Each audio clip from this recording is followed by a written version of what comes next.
Welcome back to the Heartbreak to Hot Girl podcast with your host, Natalie Vanessa. I am so pleased to have you girls back. And if this is your first time here, welcome. You are in a great place where you get a bit of fun, you get a bit of seriousness, but all around we are all about healing, okay? And becoming that hot girl. So if you're not already, please go and follow me over on Instagram, natalievanessa.x, and then you can follow our podcast page, Heartbreak to Hot Girl. So should we get into it today? You've seen the title, 5 things I wish I did differently after my divorce, okay? Learn from me so you don't make the same mistakes. I am going into 5 years post-divorce, and I tell you, a couple of years ago, your girl was a bit of a hot mess, okay? So there's just 5 things I've come up with, but there's probably a whole list more, but we'll start with these ones, okay?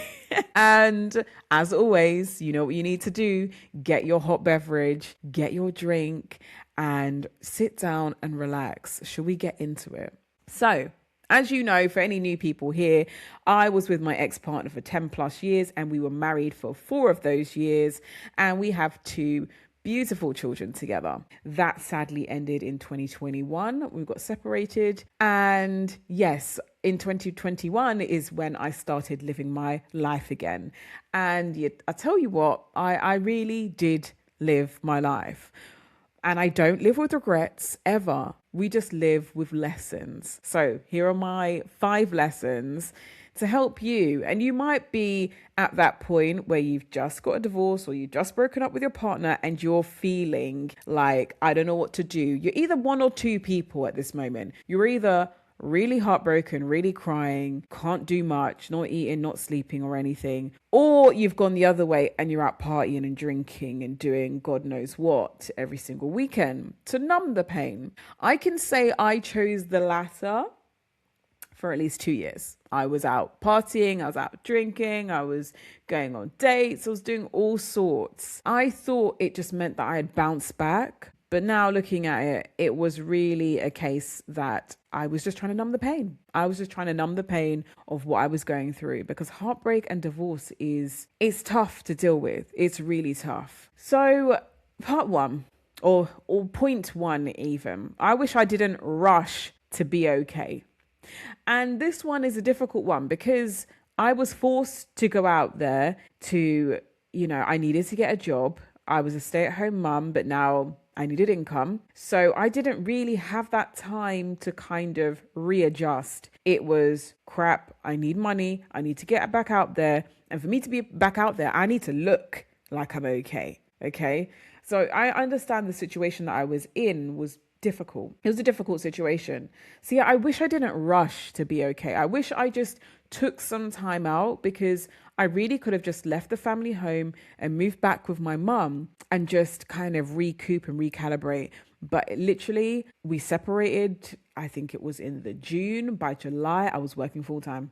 So I didn't give myself that break. And, I had to show up at work like everything was okay. So yeah, one of the biggest things I wish I did differently was not rushing to be okay. I just felt this kind of like pressure that I just needed to bounce back. I felt like everyone was watching me. I felt like everyone was expecting me to fail. I mean, no one said this, but the expectations we put on ourselves. I felt like people were like, oh, look at her. She got a divorce. Like she's, first one in the friendship circle to get married, first one to get a divorce. Like, it's not looking good, is it? So I felt this like unspoken pressure that I needed to prove to everyone that no, I wasn't falling on my face. I was getting back up. And in doing so, I definitely rushed back out there to get a job. And if you've heard my podcast about becoming a homeowner, I was quick to get my house as well. In the grand scheme of things, it didn't take me that long to get my house. And that's because I didn't allow myself to be okay. I felt like I was fighting. I wanted to fight to prove to everyone that Natalie wasn't going out, I thought healing meant getting back to normal quickly. I thought it meant like ignoring the crying, ignoring the down periods, and just carrying on as life hadn't stopped. I thought that was healing, and that was my version of healing for the first 2 years. I was acting as normal. I was going out and doing whatever I wanted to do. But divorce and heartbreak isn't something you just bounce back from. It's not something you wake up the next day and you're like, oh, do you know what? That was That was interesting being married to that person for 4 years or 10 years or 20 years. Oh, well, let's just continue with our life now. No, it's a massive thing, and we need to take stock of how life-changing a divorce or heartbreak can be. Grief doesn't disappear because you're productive as well. I think this is the thing that we forget. We think that, okay, because we're out there working full time, because we're going here and going there and working on this project and that project, means that we're no longer grieving. We're just distracted. And what happens when you're distracted? You're not processing your feelings. Essentially, you're delaying your healing process because you want to appear normal. You want to appear okay. Now, I wish I took that time out, because now my healing journey has taken me 4 years when I could have wrapped it all up in 12 months. Do you know what I mean? I mean, there is no kind of end time to your healing, but I feel like I would have been further along in my healing journey had I taken that time, that initial time, to just not be okay, to actually let myself fall on my face. And I didn't. If I could go back to 2021 now, I would give her permission to just fall. I will say, don't worry about buying a flat right now. Don't worry about being a homeowner. Don't worry about full-time work. Just fall. Just let it go. Let go of the perceptions of people, the expectations of people, and just fall. I would go back and tell myself that. And if you're listening to this and you feel like you're failing because you're still hurting, you're not. I promise you, you're not. This is such a crucial part of your healing journey. The tears are such a crucial part. The feeling of sadness, the depression, everything is such a crucial part of your healing journey, because that's where the process happens. That's where the healing happens. That's where the mending of your heart happens. And if you don't allow yourself to fall, and if you're just propping yourself up by distracting yourself with different things, it's going to take longer. And we only want this healing journey to take as long as it needs to take. We don't want to be stuck on certain healing points, not because we're really processing it, because some healing stages take longer than others. We don't want to be stuck at certain points just because we're not addressing it. We want to be stuck at certain points because it's so tough and we're feeling it and we're trying to experience and process our emotions. That's why it's taking long. But we're not delaying it because we're too scared to face what we've been through. And I'm saying this with love, because I was that girl that thought, I need to get myself back on my feet as soon as I can. And in doing so, it just delayed everything. I think we forget that we're actually human, and it's okay to not be okay. I promise you. Someone commented on my Instagram the other day and asked for some tips on, how, if you're emotional around your children, how do you navigate that? And I said to this person, I think it's important for your kids to see you cry. Not all the time, but for them to see that you are human and that you are able to process your emotions in a healthy way. If you're feeling upset, if you're feeling tearful and you're crying in front of your children, you can say, look, Mummy's a bit upset right now. Mummy's a bit sad right now, but mummy will be okay. And what that teaches your children is that it's okay to be sad. It's okay to cry. It's okay to be down, because you're human. So that's just a little side note. If you're going through it now and you're feeling very emotional, don't always lock your way in your room. Sometimes go out there and say, Mummy could do with a hug. She's feeling sad today. You're teaching your children such valuable lessons about being emotionally healthy. All right, number 2, 5 things that I wish I did differently just after my divorce. This is number 2. I wish I didn't date to avoid the grief. Now, second thing I wish I did differently, I wish I didn't date through my grief. I wish I didn't jump on those apps. I wish I wasn't on Hinge. I wish I wasn't on Bumble. Your girl even went on Plenty of Fish. Yes, I know. The only app I didn't do was Tinder, thank God. But I even went on this one. It was like a melanated app. I don't know, but it was an app for people of color. Yeah, I was on it all, and I was matching with everybody. I didn't consciously think that I was avoiding my pain. I thought, hey, I'm getting myself back out there. Like, obviously, guys, that I've gone through a weight loss journey, and I was feeling myself. I was getting attention from men that I never got attention from before. And I won't lie to you, it felt great. It felt nice to be recognized. I went years, no one was checking for me. My husband wasn't even checking for me. He was out there checking for someone else, So now I was, heads were turning. I didn't know how to deal with it. So I just went on dates with everybody. I do not recommend at all, especially if you're trying to process your divorce and trying to process the heartbreak. But you know what? The dating felt like a bit of a relief. I was going through single parenthood. It was tough. My days were just relentless, with the kids. Like, my son was really young at the time. He was like 18 months. He wasn't even 2. So, dealing with changing nappies and all that stuff. And going on a date just felt like, oh, I can just be me. I can just, let my hair down a bit.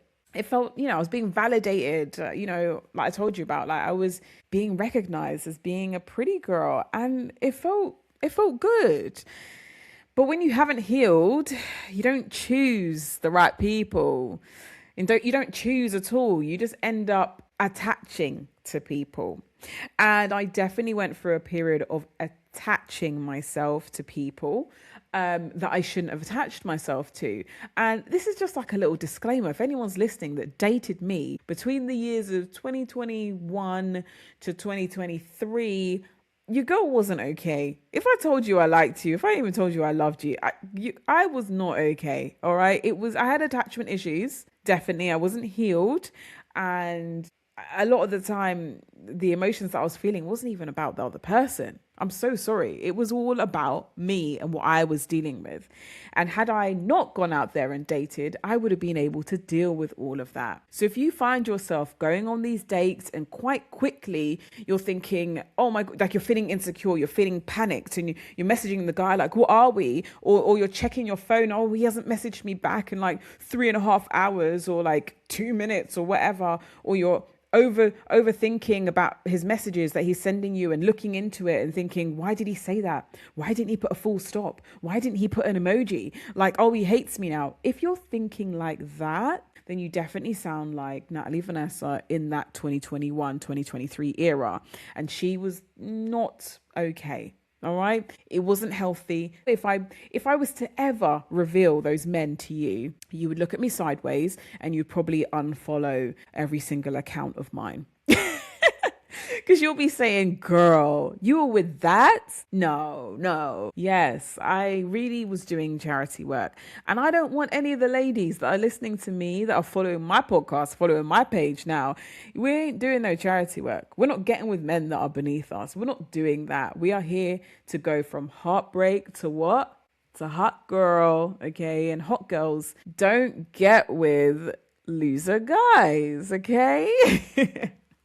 So make sure you're healed when you get out there. And that's something that I wish that I did. So when you're out there and you're not quite right, you kind of accept the idea of potential. You look at a guy and you can see his great traits. You're empathetic. I'm sure you are, because we align here. I'm an empathetic person too. I'm trying to hold back on that a bit, because not everyone deserves my empathy, but I'm sure you probably relate to it or can resonate. That you probably saw the potential in that person. You got to know their story. You got to know their traumas. You understand their childhood. You understand why they are the way they are, because you have all this empathy. And then on top of that, then you fill in the gaps. You then can see with your amazing mind's eye that this person has all of this potential that they haven't realized.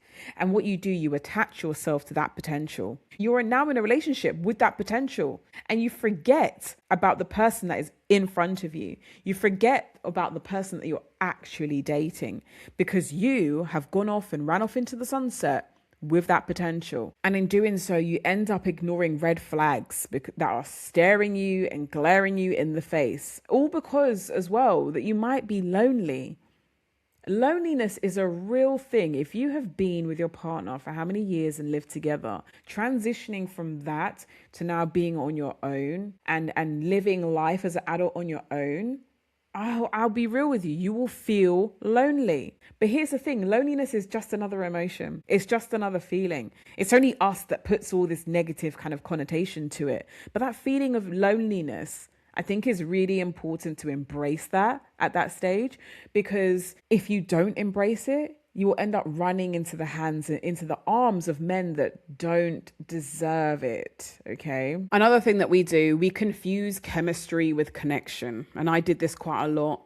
I would regularly get love bombed because I enjoyed the attention. Imagine being with someone for how many years and not feeling loved by them, not feeling attractive around them or anything. And then you have someone that comes in and showers you with all these compliments, all this adoration, and all this love, quote unquote. You take it, you eat it up. I ate it all the way up because I was like, this is great. But the problem is, it's all a show, it's all a mask. And that mask slips. Now you see the real person. But you're still holding on to the version that they showed you in the beginning. You're desperately thinking, no, he's going to come back again because he did that for me in the beginning. No, darling, it was a show. It was a mask. It wasn't real. So if you're freshly divorced and you're thinking, maybe love might fix how I'm feeling. Maybe another partner might fix the pain that I have in my heart or the hole that I have in my heart.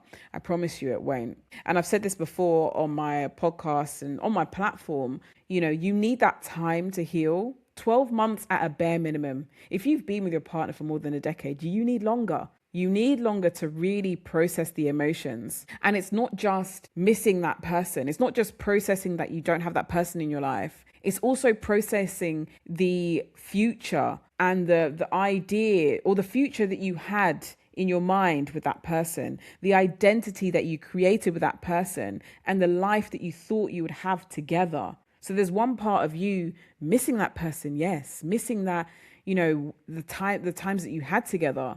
But the hard bit is getting over the fact that you have to let go of that dream that you had where you guys were going to spend the rest of your life together, that you're going to grow old together, that you were going to be playing footsie in the care home together. You have to let it go. And that's the hardest bit to let go because your mind is constantly in this loop. Your mind is still trying to understand why it hasn't happened yet. The story hasn't played out. How can we just stop thinking about it? How can we move on from it? And that is the hardest part. And that is the most crucial part of your healing journey. So I promise you, a man or a partner at that point in life will not fix the pain. And so many people, I've seen them, they jump from relationship to the relationship to relationship. And I think, please, girl, rest. Can you not exist on your own? And I say this with love. I give you tough love sometimes. But if you cannot be single for a year, we really have to look inwardly and ask, what are the issues here? What am I lacking here? What do I need here? Why can I not be on my own as an adult? Why do I feel like I need to attach myself to someone? Because half the time it's probably not love, it's attachment. And attachment is dangerous and it's not fulfilling and it's not true as well. It's all wrapped up in our own insecurities. So if you find yourself jumping from relationship to relationship and you're listening to my podcast, I'm telling you to stop. I'm telling you to take time out. And I'm telling you to really heal because hot girls, okay, because that's what we're trying to be, because hot girls don't need men like that. We want them, okay? Men become an option to us. Men become a little cherry on our cake. They're not the necessity. And I will do another episode of decentering men because I really feel like I have arrived at that point now where I don't center men anymore. And girl, I was the biggest pick-me-sha there is, okay? If I tell you some of the things that I've done and accepted, you'll be calling me pick-me-sha. But I'm not there anymore, and I want to help any of you that are in that stage where you do center men. We shouldn't be doing that anymore. Men are optional. Relationships are optional. They don't need to be a necessity. You are not a broken person if you're single. You on your own, you are a whole person. You've got so many qualities to bring. You've got a beautiful personality that you just need to unearth. You've got the biggest heart. You are whole on your own. And relationships and being with a partner should come as a end point or should come as a reward to the life, the beautiful life that you've built. And like I said, hot girls don't need men, okay? We want them. And sometimes we don't want them. I'm in my I don't want them era. But yeah, so where are we at now? We've done, just to recap. So number 1 was I wish I didn't rush to be okay. 2, I wish I didn't date to avoid the griefs. If you have divorced in the past year, like it hasn't even been 12 months, and you have Hinge on your phone, Bumble on your phone, girl, I'm going to tell you to take it off. Take it off just for 12 months. I promise you, there is nothing on that app that you're missing out on. If you want to go back on there afterwards, fine.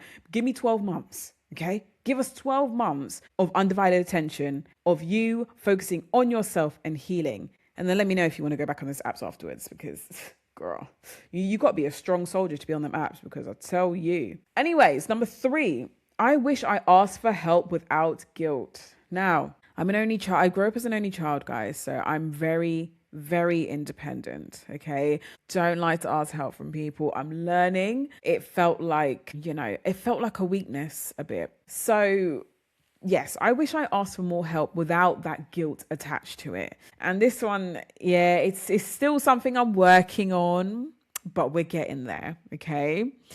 I tried to be a superwoman, right? I tried to be everything. I wanted to, you heard my story. I wanted to go out there and buy the house quickly. I wanted to start my career again.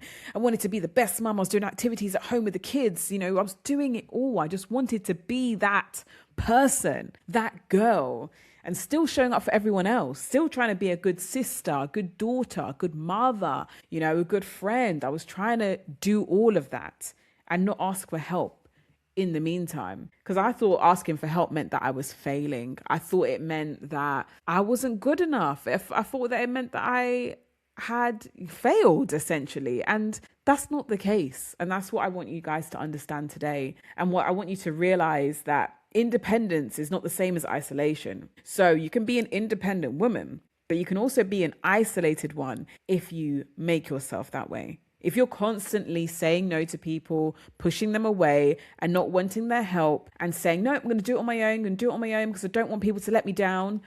Sometimes give people the opportunity to let you down, because do you know what? You're not going to die. You'll be fine. If someone lets you down, it's not the end of the world. But you avoiding that, you saying, I don't want to let anyone help me because I can't trust people, I can't do that. You are just shooting yourself in the foot. You are just isolating yourself for no good reason. Yes, there are some people that may not follow through on what they say. That's fine. You ask someone else. But equally, there are some amazing people out there that will be there for you. And I use the example, and I've told this story somewhere on my platform before. It may have been on the Raising Boys to Men podcast. I don't know. But my best friend moved into my home 2 weeks after I split from my husband. She offered to come and move in for 2 weeks and help me cook, clean, school runs and everything. I am so lucky and so blessed that I had a friend that offered that without me asking, because if it was left to me, I wouldn't have asked. I would have struggled. And the thing is, I was struggling big time. I was not okay mentally. I could barely show up for myself. And I will put it on record. Some days I couldn't even shower, guys. The depression was that bad. But I am so blessed and so lucky to have a friend that showed up and I didn't have to ask. I just hope that everyone has a person like that in their life. And when those people do show up, don't push them away. That is your blessing coming to you. If you've been a good person, if we know what we've been through, okay? We've been through some horrible things. Sometimes the universe, sometimes God sends us people, sends us things as our reward for just being amazing people in this life. So if someone offers you money, if someone offers you their time or offers you a gift, take it and receive it. Do not push away your blessings. So if you have someone like that in your life, please take that opportunity. I was so exhausted. I was carrying everything alone, emotionally, practically, mentally, financially. I was doing a lot. And if I could go back, I would have raised the alarm sooner. I wouldn't even have waited for 2 weeks. That night when my husband left the home, or when I kicked him out, I wish I could tell you that story in its entirety, but you would have been proud of me. That was the day that Natalie stood on business. I was like, you need to get out the house. You need to leave tonight. I can joke about it now, but she was fierce. That was my first snippet of the fierce woman that I have now become. But yeah, if I went back to that moment, to the day after I kicked him out the house, I would have called up all my people and said, look, I need help. I would have called up my community and said, look, I need help. I wouldn't have waited, because what if that help didn't come? What if my friend wasn't who she was and no one reached out? What if? Where would I have been? So I would have gone back and said, I need help. I need rest. I need support, and not feel guilty about it. So if you're feeling that way at the moment, if you're feeling so burnt out, and I know it's so easy for us as women, especially if you're an ambitious woman, an independent woman, don't need no one kind of vibe. If you're tired, if you're exhausted, if you're burnt out and you can feel yourself burning out, please, I beg of you, reach out to somebody. Not everyone will help, okay? But someone will. Somebody will, I promise you. So if you're listening to this and you're feeling stretched thin, you're not weak, okay? You've been carrying so much over these years. And if you're a single parent like myself, it's not an easy task. You know what? The same friends that saved me, 2 weeks after I got my divorce or separated, she actually stayed over last week. She did the same thing again. She said, look, girl, I've got some free time on my hands. I'm just going to come and stay. I'm going to help you do the school run. We'll co-parent together. We'll cook meals. And I didn't ask her. I'm truly, truly blessed to have a friend like this. And yeah, she came, she looked after me. She painted my nails. If you're watching the visuals, you can see if it's going to focus. I've got some nice nails on that she did because she's a trainee nail tech. So we love that for her. But yeah, it's like a mahogany oxblood kind of color. Beautiful. She just came to look after me. And you know what? I need to learn to say, girl, can you come and look after me some more? But no, I appreciate that. And yes, it doesn't mean that I'm weak or you're weak if you need to pull on someone. It just means you need a break. It really does. And you know what? We love our children dearly. We do. But we also need to love ourselves dearly. We need to also make sure we don't burn out, so we can make sure that we are there for our children. Where are we now? Right. Number 4. I wish I set boundaries sooner. You know what? If I had boundaries from when I was like a young girl, I wouldn't be where I'm at now. I mean, I love where I'm at now because I love who I am, but I wouldn't have gone through that hell for 10 years if I had some boundaries. But anyways, we digress. After I got my divorce, I wish I set those boundaries sooner, because there were some things that I could have kind of nipped in the bud earlier had I had those boundaries. So I wish I had the boundaries with my ex-in-law's family, with people who still expected that old version of me. Yeah, I'm not the same anymore. I wish I set those boundaries sooner, because, divorce changes you. A breakup changes you. And if it doesn't, I feel like maybe we've done something wrong. But it should change you for the better. It's an opportunity. And, I've spoken about this in one of my podcast episodes about repurposing your pain and repurposing the idea, or reframing your mind, on the idea of pain and, bad things happening. How do we repurpose that into something more positive? And divorce, I'm sorry, not that I'm advocating for divorce. I'm not advocating for it at all. It really is last resort. If you need to save your life or save your kid's life, whoever else, then please, divorce is an option. But I'm not flying the flag for divorce. But when and if divorce happens, it is a great opportunity to start your life again. How many points in our life do we have, or how many opportunities in our life do we have to start again, to rebrand, to truly rebrand? You can rebrand like on a Sunday evening, okay? But I'm talking about a true overhaul, complete 180, like you are a different person. There's just certain things, certain life moments that can happen in your life where you can use those as an opportunity. And death is one of them. Not you dying, obviously, that's a permanent change. I mean, if you experience death of a loved one, that sometimes really wakes people up to be different and be a different person. Divorce can do the exact same thing. Some people say divorce is like a death, and it really is. And I like to see it as, for me, it was the death of the old Nat. The old Nat, she is dead and gone, and the new Nat rebirthed after that period. So that period when you leave and get that divorce is a great opportunity to now reassess your boundaries. Have a look, who's in your life? Where are we going with this? Who do we want these people here? Are they respecting me? That is a great point to change things up. And I wish I did that sooner. So I kept on over explaining myself, over justifying, letting people cross lines because I didn't want conflict. In the marriage, I was very much a yes girl. And throughout my life, I have been a yes girl. And now I was starting to realize that me being a yes girl, me being a nice girl was getting me absolutely nowhere. So I started to push back. I started to say no. I started to say, do you know what? This isn't for me. Ended up blocking a few people, ended up discarding a few people. Okay. And I don't regret it. It's been the best thing that I've ever done, but I didn't do it straight away. I didn't do it immediately. I probably did it like 2 years in. I should have done that from day dot. I should have done that from day one. These are my boundaries. Don't cross them. And that's it. And if someone's offended by your boundaries, if someone says that I've been told that I'm rude and disrespectful, then great. If someone's calling you rude, especially if a man is calling you rude or not nice, girls, you have won.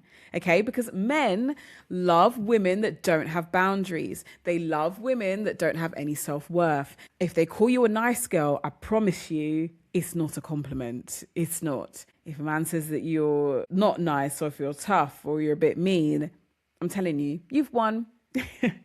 So yeah, set those boundaries as soon as possible. If you're rebuilding your life, listen to this, okay? You don't owe access to anyone who drains you, okay? Do you want to write that down? You don't owe, or make it personal.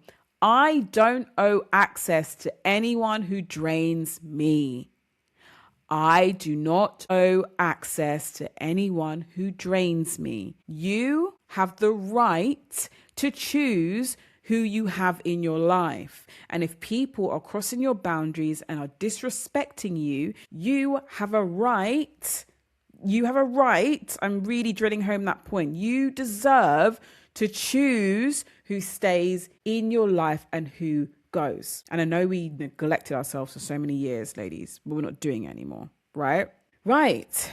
Number 5. And like I said, I could keep on going, but we're just going to do it to 5, okay? Because I don't want to be here for 2 hours. Number 5, I wish I trusted the timeline of rebuilding.